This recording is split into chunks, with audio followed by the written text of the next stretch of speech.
People trust, again, who they see present. The leaders led, the hiders hid. I've done a ton of business as a result of these things. Welcome to Start With a Win, where we unpack franchising, leadership, and business growth. Let's go. And coming to you from Start With a Win headquarters at Area 15 Ventures, it's Adam Contos with Start With a Win. I had the honor of being on the Culture Matters podcast recently, and we wanted to share it with you. This is part 1 of 2 with Jason Doran on Culture Matters. Take a look. Hello, Culture Matters podcast. Boy, am I excited for this guest. Before I introduce them, here's a quote just for this episode. What good are you as a business or as a business leader if you don't care about your people? Adam Contos, CEO. Our guest today is a friend of the Culture Matters podcast, actually a supporter since almost the very beginning. Season 5, episode 58. If you're listening to this episode, go check out that episode. Our guest today started out as a Marine, served this country. Thank you for that.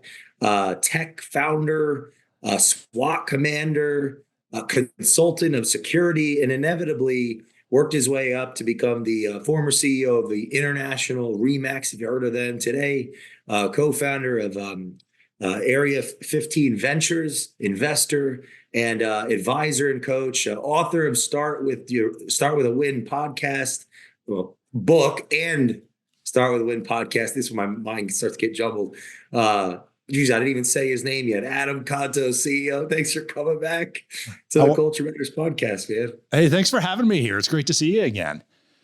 There's so much. The last time you were on the show was, or we posted it, July of 2020. Oh, man. And my first question is, if we could sum up the lessons in 2020 for the audience, where do we start? Is there a word that sticks out, other than win or something like that?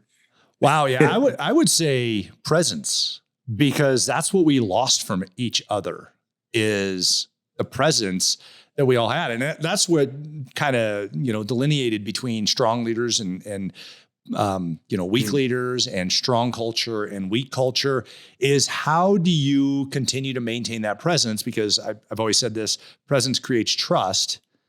And once we lose that presence, we lose the trust amongst each other. So a lot of people had to put it back together in the post-COVID period. But you and I, we spent so much time on video with everybody that we maintained it. What is it about presence that creates trust in your view? The more we see somebody, the more we are attached to them. So it's called a parasocial relationship. And what we end up doing is realistically, regardless of, what, people need to make you feel good when they see you or when you see them, things like that. We need to reciprocate that positive feeling. But ultimately, the more we see people, the more consistent we believe that interaction is going to be. And that's where that trust is built, is we're depositing in that trust account every time, we see each other. As a result, we anticipate how that next, interaction is going to be. And therefore the trust grows. I've been watching you and following you on the Instagram and seeing you share various videos of lessons. You think there's a connection to that, the value and output or volume of sharing your thoughts and your philosophies and the viewers? There's a relationship being built. Of course, because you're being seen. I'm curious what you. Yes, 100%. There is a connection there. The more that you can get in front of people, if people see you every single day, Jay, they will,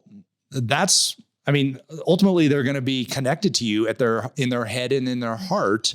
And that's how this whole psychological principle of parasocial relationship came about. Is in the 1950s, psychologists looked at how people connected to soap opera stars. So we started watching TV, listening to radio. I say you and I weren't around then, obviously, but But back in that time, people started listening to the radio and watching TV and getting connected to these different characters, and they fell in love with them. And when you think about it, let's take Taylor Swift, for example. She has done an incredible job of building a parasocial relationship with all the Swifties out there, where they see her, they're endeared to her, yet they've never met her in person simply because she's omnipresent to them. and they trust her because of that. So it's a different scale that we're all involved in. But I'll tell you what, if you're a leader and you're present, even on video or on Instagram or what have you, you're going to build that relationship with the people that you connect with.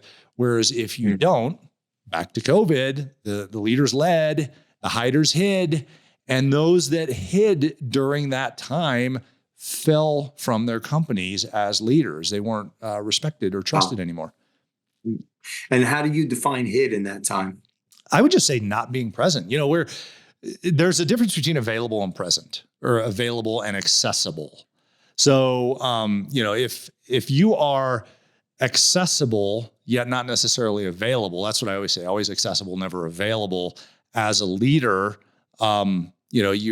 people can reach out to you and eventually get in touch with you, but ultimately they feel like they are accessing you because they can see and hear you. They're connecting with you emotionally. Right now, you and I just see each other and hear each other on video, yet we're connecting emotionally. And those that watch the video of this, see the clips on social media, things like that, they're listening to you and I connect, and they're part of that conversation, because ultimately the human brain does not know the difference between seeing somebody on the four corners of this screen here or hearing it in their head between their ears and being in person. Our memory serves the same purpose and says, "Oh, I was part of that conversation." When an employee says, "Oh, you to an authority figure, you're too busy," or "I don't want to bother you. I know how busy you are." What do you think that signifies? Being available, not accessible, if I have it right. Yeah, I think it seems like. Well, first of all, people kind of downgrade themselves. They're like, "Oh, I don't get to see you. You're too busy," things like that. It's a little bit of, shame on both of us. But ultimately, it comes down to, they want to see you more. And I heard this: if I stopped doing video for a period of time, and I put out a video pretty much every single day during COVID. If I stopped doing video, I would hear from people, "Hey, I've seen you a lot, but I didn't see you yesterday." So, they have that connection, they have that expectation. If you take it away from them for a day or something like that, and I've been doing video once a day for months now, as well, putting out content every single day to help people. They want to connect with each other. We're social human beings, or social beings, and this is how they connect. So you're fulfilling that in their heart by just simply being in front of them. We have an audience of content creators, entrepreneurs that are either they're doing content like that, and want to do more, right, or want to jump in the game. What advice do you have for those listening that are like, "Wait, one a day? Okay, how the heck? Where'd you start at?" Let's unpack that a bit. And first of all, let's be clear: the one a day is a couple minutes a day, and ultimately it comes down to us batch creating a whole bunch of videos. So I don't create a video every day. I create 10 videos every 10 days. And you come up with those videos. I send it off to be edited very briefly. There's nothing spectacular about it. Some sound and some light editing, maybe some words put in there. And you can do all this on, like CapCut or something like that. CapCut's a great app to do that. In fact, TikTok. An app. Yeah, it's an app on your phone, and you can do that. Just set up your phone and create 10 different ideas that are about you, that are something that you would come up with and mean what you're teaching. My thing is start with a win and the personal and business growth and development. So those are the ideas around which I create content. We shoot 10 of those in, really it takes like half an hour or 45 minutes at the most to shoot 10 videos that way. And it's from the heart. We put those out. There's 10 days worth of content there. And, 7 or 8 days later, you do 10 more, and you end up with so many in the can waiting to go out the door at some point. And you just keep refilling that. And what that does is, first of all, it makes you better at it. So practice creates perfection here. And we want to continue to improve ourselves. So why not practice? Put yourself out there, content creators, and connect with your audience, and you'll see your audience start to grow. And here's the important thing, Jay. I've done a ton of business as a result of these things. People trust, again, who they see present. And if you're there, you don't have to do this cold intro. You can say, hey, it's Adam. I see you've been watching some of my videos. I see you connected by filling out this email form or what have you. Just wanted to touch base with you. And they're like, oh yeah, I love your stuff. And you've already kind of broken the ice on this trust. So why wouldn't you start creating content? In essence, is that leveraging the parasocial phenomenon on a micro influencer level? I'm not Taylor Swift. Right. Someone listen to this. Right? Yeah, I mean, that's exactly what you're doing is you're leveraging that parasocial relationship. We don't need to be face-to-face touching somebody in order to build a relationship. We can build a relationship via video all day long. And the more you do that, the tighter the relationship. And then when you do meet somebody in person, it's hilarious because people will give you a hug. They're like, I feel like we've known each other for years, yet we've just now met in person.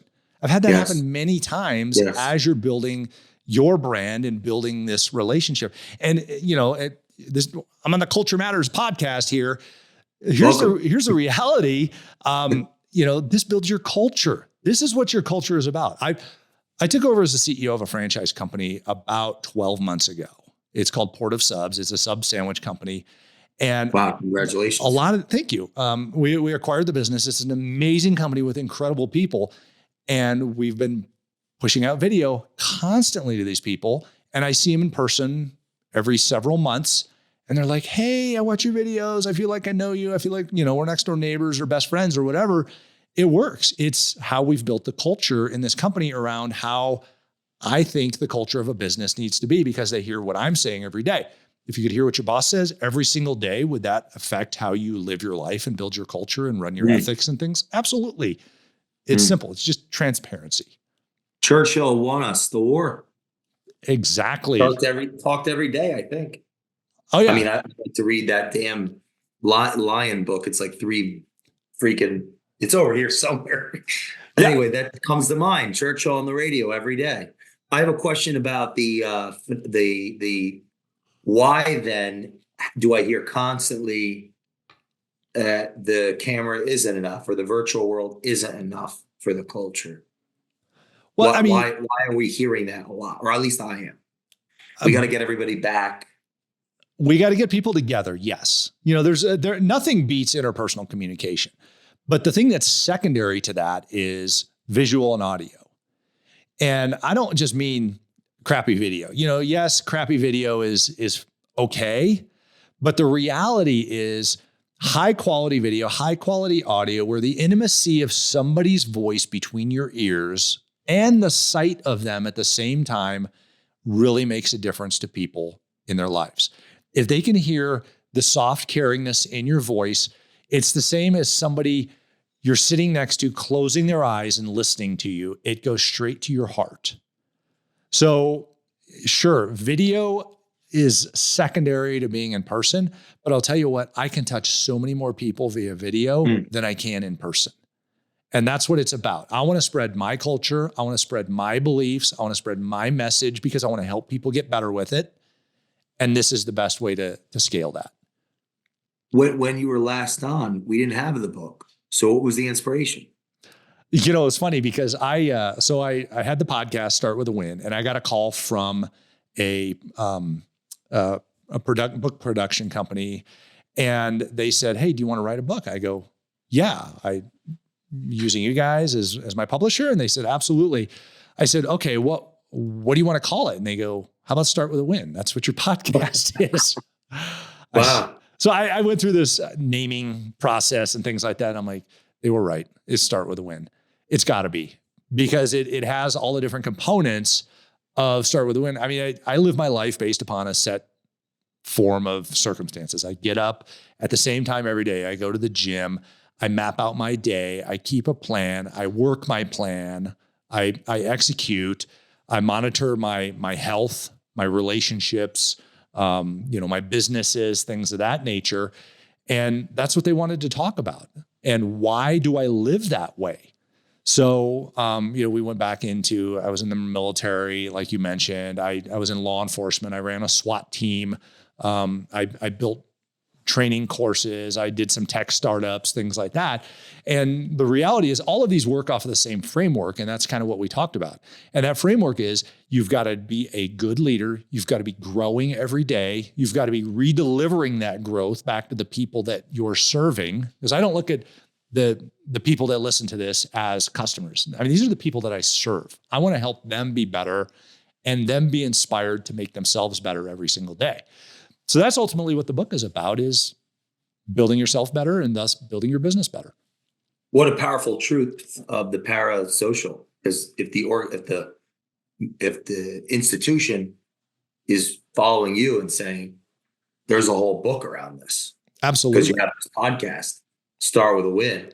How many days did you do that show before that happened?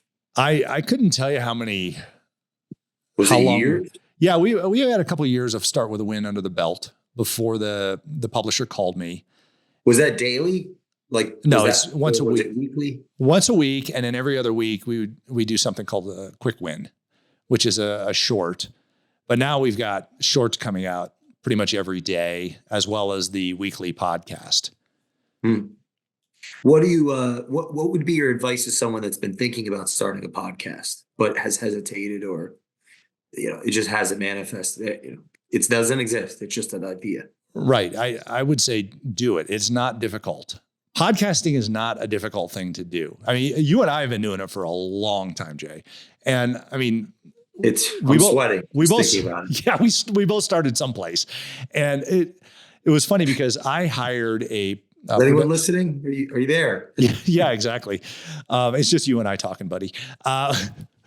So you start talking to somebody, just one person, and you start adding to that, and then you learn about this. You proved it, the parasocial. I love that term. I haven't not heard of it, and I'm going to look into it. Yeah, it's a fantastic concept. It is proof of concept for this whole thing.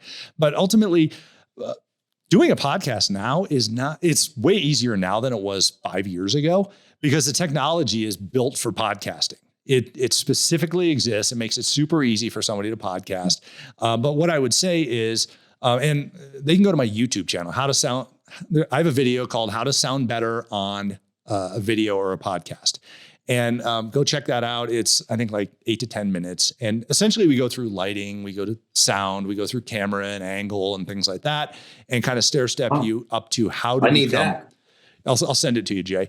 We can coach me next. Finish what your thought is. I got more questions. There we go. But here's the reality. People will watch a bad video, but they won't listen to bad sound. They want good sound that makes them feel good. It's the sound that makes you feel good. It's the video that validates the sound. So if you think about it that way, that's why high quality podcasts are so well listened to, because people want to connect with somebody who sounds good, who they can, I want to go see what this person looks like. You got to have that available. But ultimately it comes down to, you got to sound good. How can Adam Contos, CEO, executive coach, you're looking at my setup, lay it in on me. What do I need to do better? How can I show up better? All right. Well, what am I doing wrong? I'll take you through the steps here. The first one is, because I know it's not, that's my projection right now. Okay. All right. Well, the first one is your camera angle. You want to be looking straight on at the camera. Okay. I'm not. No, you're looking down. Where the hell am I looking? You're kind of looking down a little bit. I could see the ceiling behind you, buddy. You look like you're. I should have figured this out 268 ago. Yeah. At the beginning of the year. You look like you're about 12 feet tall. But I recorded 11 since the 2nd of January. You should have called me on the 2nd. That's right. People will forgive you if they know you're working on it. I want them to see me fail. There you go. Please help somebody. I don't know. Go on. So, all right. So your camera angle, raise your camera up to be eye level. And is that? No, now it's looking up even more. Like this? You got to lift it up so that it's looking straight to you. I gotta put it get on a book. There you go. Look at that. Let me wait. Let me get some. You know what's interesting is your microphone actually works better on your MacBook or whatever computer you are if it's right at mouth level. Oh, he's grabbing a stack of books here. There you go. We got Adam Smith. You read a lot of this Yeah. stuff. Ogilvy. Yeah. The podcast guest, grandfather. Ulysses. Margin of safety is a good one for the investors. Hey, collectors. I got a question for you. Have you read Essentialism yet? I've listened to some of it. Okay. McGowan, Greg. Yeah, Greg McCowan. Yeah. There you go. Great. I've heard great things about it. Yeah. I've only listened to the intro. That's the latest one that I'm in right now. It's the disciplined pursuit of doing less. The disciplined pursuit. Let's get some Kierkegaard. Okay. There we go. All right. Let's set this up. Is this too high? Yeah, let's see. Oh, that looks great. High? That looks great. Look at that. Okay. Is that better? That's way better. You actually sound better now because you don't have an echo off your desk. This is going to make a serious difference, I believe, if in everything. Yeah. So this is the first step, is to raise up your camera. So it's eye level. I mean, I actually look like I'm looking across the table to you right now instead of. Can you believe that? No, I got a psychological question for you. What could be the reason no one's told me this up to this point? Roughly, if I think about it, there's somewhere around 460 or so podcast. I mean, some of them are my monologues, but the lion's share are podcasts, right, with guests. Right. And by the way, 20 to 30 recurring guests. I got friends come on all the time, contemporaries. What could lead to nobody telling me this? I have no idea. I mean, it's here's the funny thing. I haven't asked. I guess I could. Yeah. So like my last producer, branding company, fantastic guy. He's the one who taught me how to podcast. He looked at every time we would have a guest on, he'd be like, okay, we're going to fix your camera. And so he would make those adjustments with the camera, raise it up, pull the screen down a little bit so you're looking straight on. And the reason a lot of people don't do this is very few use a stand to lift their camera up. You've got the professional podcasters a lot of times also. You will see people that, use a 2-camera shoot or something like that. In fact, I have a videographer here, or media producer here, and he was just walking around with a handheld, taking some handheld shots of me talking. But ultimately it comes down to how do you want to look at somebody when you're talking to them? Do you want them standing above you where you're like looking up at them? No, you don't. So it's a factor, first of all, of leadership. You don't want to be looking down on your employees when you're Zooming with them. So it creates a culture of, okay, how do I feel when I'm talking to this person? If you're looking straight across to them, it's a little more comforting because we're on the same level, if you will, to kind of put a quote to it. You got to be on the same level as the people that you're speaking with. You don't want to be talking down to anybody that's just condescending. It's not the right culture that you want to create within your organization. So this is the first step, is just to raise up your camera. The second one would be add a microphone, because again, we like that intimate crackle of somebody's voice instead of the echo of the room or a muffled sound. And as you get further away from your computer, and sometimes people have their computer, at least arm's length away, the sound gets a little worse than it typically is. I just got the Zoom thumbs up by putting my hand out. That's cool. Yeah, I saw that. But ultimately, and microphones don't have to be expensive. They can get a USB-C microphone for, $50 to $100, plug it in, or you can go high quality. This is a couple $1,000 microphone I'm talking to you on that goes into a mixer and our editing equipment, but it doesn't have to be a super expensive microphone. Also you see a lot of people who do a lot of conference calls. They have that little boom microphone on a headset.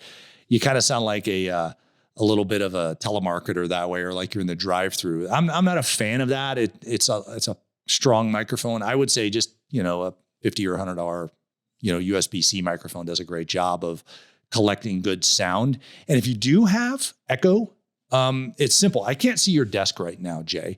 So you could simply put a pillow on the desk in front of you, and that's going to absorb a lot of the echo.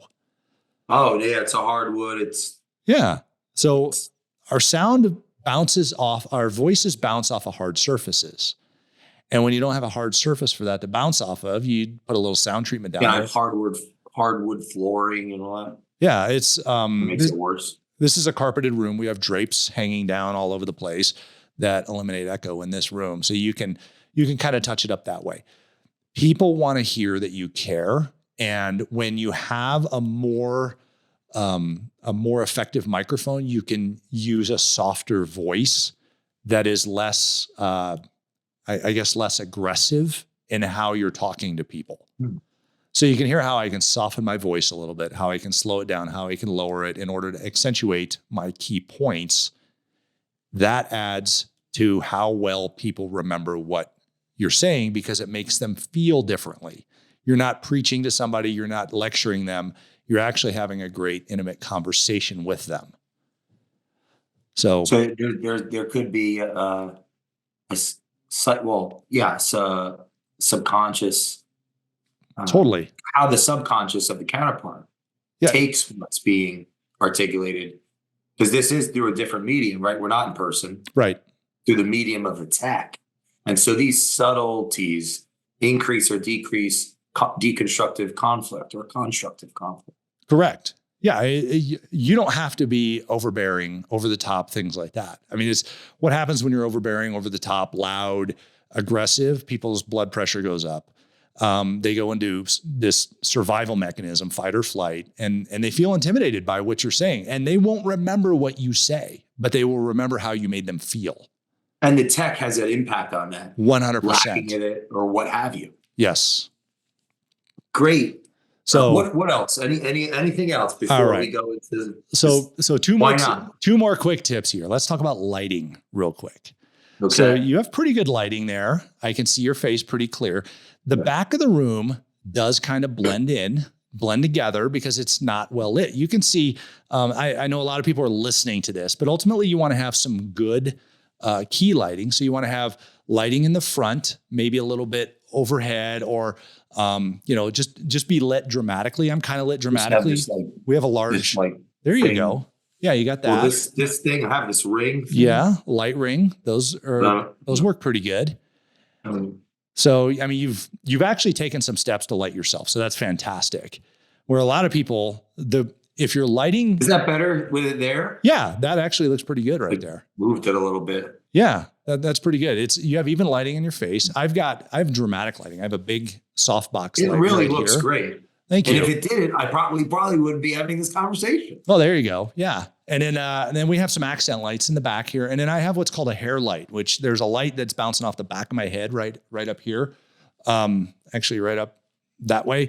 That is kind of helping to light up the situation and push me away from the background. So if you don't have any lighting in the background, see these two lamps behind me? Yeah. Those push me away from the background as well. So if you lit up a couple of little things on your bookshelf behind you, it would actually push you towards the camera and it would clarify that shot of you a little bit more. So front lighting and back lighting, just kind of play with that a little bit. You got good front lighting. I would throw a small, you can do like a blue light or red light or just a different color or something like that, a little accent light on that bookshelf behind you. And you could point it at a little trinket or something like that. But ultimately, you want to push yourself away from the wall behind you. Well, now I'm sweating because I better get all this done before you come back. I'm going to hold you accountable to that, buddy. Yeah, it's something about responsibility reveals individuality, but accountability enforces it. There you go.